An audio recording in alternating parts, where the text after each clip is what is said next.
सुरेंद्र कुमार वत्स श्री अजीत सिंह सरस्वती विद्या मंदिर inter college Ambehta द्वारा चालित इस यूट्यूब चैनल पर कक्षा 12 के जो भैया बहन हैं उनका हार्दिक अभिनंदन करता हूं।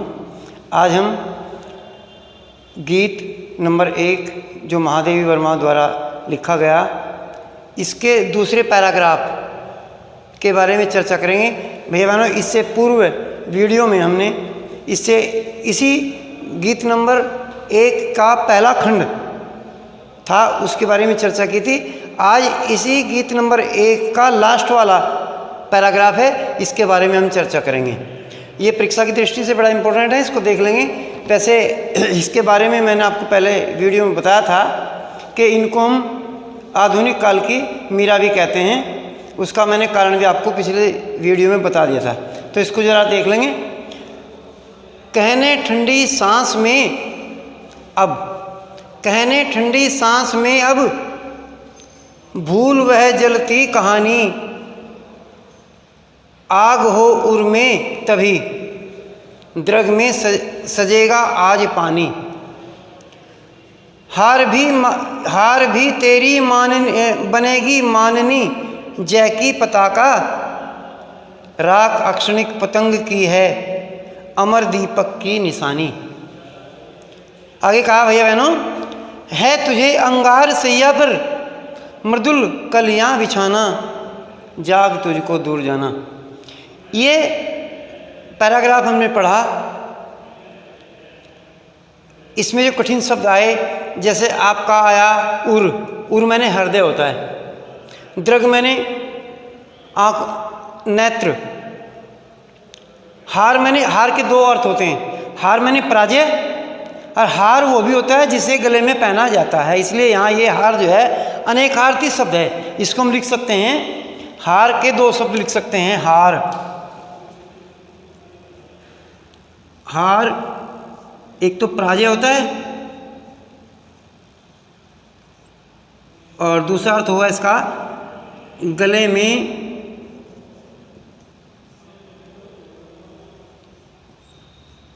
पहनी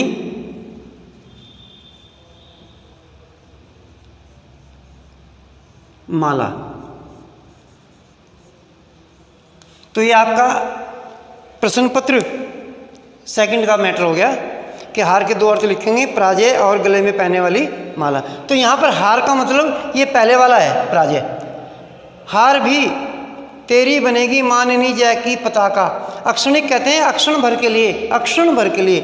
पतंग कीट पतंगा, मृदुल मीठी, और अंगार सैया कष्टों से भरी चारपाई। तो इस प्रकार से कठिन जो शब्द थे इसके बारे में देख लिया। अब इसमें कवित्री जी का भाव क्या है, ये जो पैराग्राफ हमने पढ़ा इसमें देखेंगे कि कवित्री जी हमें अपने उद्देश्य पथ की ओर अग्रसर होने की प्रेरणा दे रही हैं और कह रही हैं कि वास्तव में यदि उद्देश्य प्राप्त करने की चाह आपके मन में नहीं है, वो तड़प, वो ललक आपके मन में नहीं है, तो आप सच्चे साधक नहीं हैं। तो इसमें कहा, कहने ठंडी सांस में अब भूल वह जलती कहानी।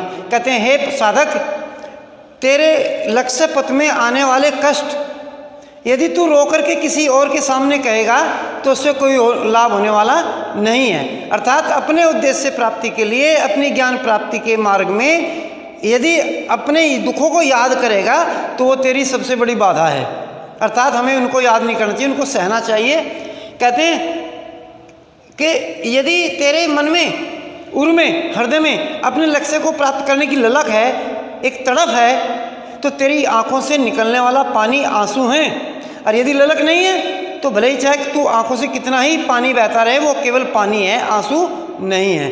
क्योंकि ये कहा ना, रहीमदास ने कहा, रहीमन असुआ नैन डरी जय दुख प्रकट करई। वही बात है कि यदि वास्तव में आपके आंखों से आंसू आ रहे हैं तो आपके हृदय के विचारों को बता देते हैं। आपके निकलने वाले आंसू इस बात को स्पष्ट करेंगे कि आपके हृदय में अपने उद्देश्य को प्राप्त करने की चाह है।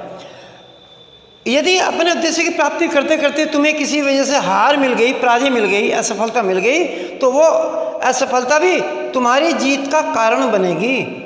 तुम्हारी विजय का कारण बनेगी। वो इसलिए वो हार भी आपके लिए एक सम्माननीयजनक है, माननीय है, सम्माननीयजनक है। जिस प्रकार से इसमें उदाहरण दिया कीट पतंगा का, कि जिस प्रकार से कीट पतंगा अपने लक्ष्य की प्राप्ति के लिए दीपक पर जाकर के जल जाता है, वहाँ पर हम ये मानेंगे भैया बहनों कि वास्तव में उसने अपने लक्ष्य की प्राप्ति नहीं की, परंतु अपने लक्ष्य की प्राप्ति करने के लिए अपने प्राण दे दिए। अर्थात लक्ष्य की प्राप्ति में असफल रहा, परंतु प्राण देने में सफल रहा, और वो जला हुआ राख, उस पतंगे की जली हुई राख उस अमर दीपक की निशानी बन गया, अमर दीपक का भाग बन गया। तो कहते हैं कि इसलिए हे साधक, तुझे अपने कष्टों भरे रास्ते पर अपने अच्छे प्रयास रूपी कलियां बिछानी है। अपने उद्देश्य की प्राप्ति के लिए तू उठ, तुझे बहुत दूर जाना है। इसलिए भैया बहनों हम इसको यहाँ महादेवी वर्मा ने तो ये कहा ही है कि हम अनंत रूपी लक्ष्य की प्राप्ति करेंगे, अनंत रूपी प्रियतम की प्राप्ति करेंगे, परंतु हम अपने जीवन में भी अपने जो हमारे जीवन के लक्ष्य हैं उनमें भी इसी प्रकार की एक ललक पैदा करें अपने अंदर, जिससे हम उसको सुगमता से प्राप्त कर सकें। अब ये मैंने इसके भाव बताया, इसी आधार पर आप इसके प्रश्नों के उत्तर देख लेंगे। उपरोक्त पद्यांश का संदर्भ लिखिए। आप उसी तरह लिख सकते हैं, प्रस्तुत पद्यांश माध्यमिक शिक्षा परिषद उत्तर प्रदेश कोमादेग लिखें प्रयागराज द्वारा द्वारा निर्धारित पाठ्यपुस्तक सामान्य हिंदी के काव्य खंड के गीत नंबर 1 नामक कविता से अवतरित किया गया है, और इसके रचयिता महादेवी वर्मा जी हैं। आगे है रेखांकित अंश की व्याख्या कीजिए। रेखांकित अंश में है हार भी तेरी माननी बनेगी जय की पताका। इसमें कवित्री जी कह रही हैं कि हे साधक, यदि अपने लक्ष्य की ओर बढ़ते बढ़ते पथ पर चलते चलते तो ये कहीं हार मिल जाए, असफलता मिल जाए, तो तेरे लिए वो भी सम्मानजनक है, क्योंकि वो हार ही तेरी जीत का कारण बनेगी। इसलिए हार को देख करके हमें जीवन में कभी भी मतलब हताश नहीं होना चाहिए, निराश नहीं होना चाहिए, और अपनी विजय की प्राप्ति के लिए, अपने लक्ष्य प्राप्ति के लिए अग्रसर रहना चाहिए। आगे है उपरोक्त काव्य पंक्तियों में कवित्री जी का क्या आशय है।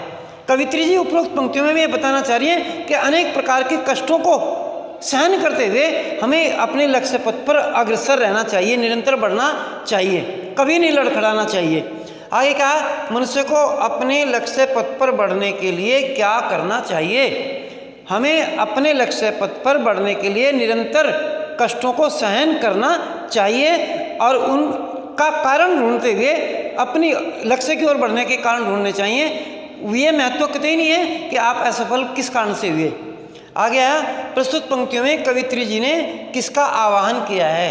प्रस्तुत पंक्तियों में कवि जी ने पथिक का आह्वान किया है कि वो अपने लक्ष्य की प्राप्ति की ओर अग्रसर हो जाए। भैया बहनों, इससे अगली वीडियो में हम गीत नंबर 2 के पैराग्राफ देखेंगे। तब तक के लिए धन्यवाद।